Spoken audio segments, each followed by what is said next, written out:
नमस्कार, मैं प्रियंका और आप देख रहे हैं लाइव लगातार। आज जो खबर मैं आपको बताने वाली हूँ वो सिर्फ जुर्माने की कहानी नहीं है, बल्कि एक बड़ा सवाल खड़ा करती है कि आखिर ऑनलाइन खरीदारी कितनी सुरक्षित है और क्या बड़े ई कॉमर्स प्लेटफॉर्म कानून से ऊपर हो सकते हैं।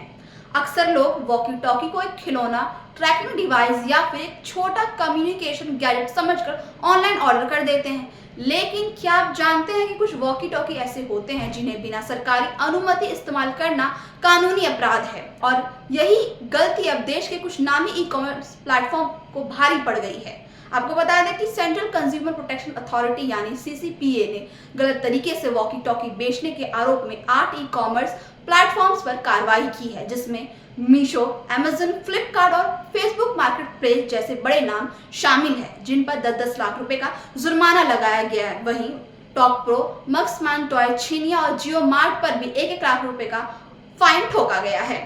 लेकिन सवाल अब भी यही है कि आखिर इन कंपनियों ने ऐसा क्या किया जिससे सरकार को इतना बड़ा कदम उठाना पड़ रहा है। दरअसल सीसीपीए की चेयरपर्सन निधि खेर के अनुसार इन सभी कंपनियों ने इंडियन टेलीग्राफ एक्ट 1885 और इंडियन वायरलेस टेलीग्राफी एक्ट 1933 का उल्लंघन किया है।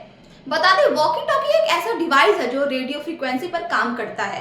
भारत में हर तरह की फ्रीक्वेंसी को लेकर सख्त नियम बने हुए हैं। कुछ लो फ्रीक्वेंसी वाले वॉकी टॉकी आम लोग इस्तेमाल करते हैं, लेकिन हाई फ्रीक्वेंसी और लॉन्ग रेंज वॉकी टॉकी को बेचने और इस्तेमाल करने के लिए सरकारी अनुमति जरूरी होती है। सीसीपीए की जांच में सामने आया है कि इन ई कॉमर्स प्लेटफॉर्म्स पर ज्यादा फ्रीक्वेंसी वाले वॉकी टॉकी बिना सही टेक्निकल जानकारी और बिना कानूनी अनुमति के बेचे जा रहे थे। सबसे चौंकाने वाली बात यह है कि अब तक 1,13,000 से ज्यादा वॉकी टॉकी इन प्लेटफॉर्म्स के जरिए बेचे जा चुके हैं। कुछ कंपनियों द्वारा बेचे गए वॉकी टॉकी की रेंज 10 से 20 किलोमीटर तक बताई गई है, जो आमतौर पर सुरक्षा एजेंसियों और इमरजेंसी कम्युनिकेशन में इस्तेमाल होने वाले डिवाइस के बराबरी होती है।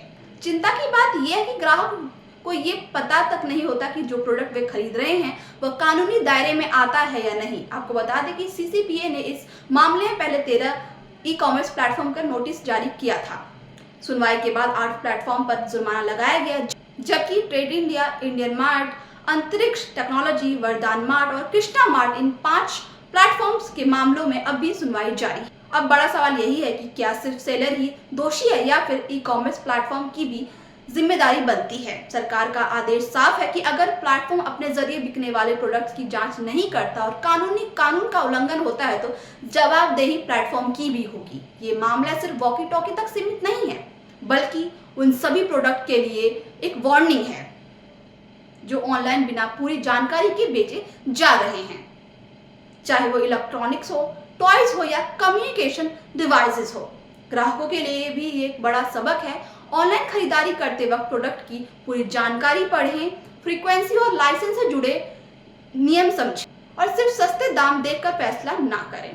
हालांकि आपका इस मामले को लेकर क्या कहना है, हमें कमेंट में अपनी राय जरूर बताएं। ऐसी देश दुनिया की खबरों से जुड़े रहना हमारे चैनल लाइव लगातार के साथ। लाइव लगातार के वीडियो को लाइक करें, सब्सक्राइब करें और बेल आइकन को दबाना न भूलें।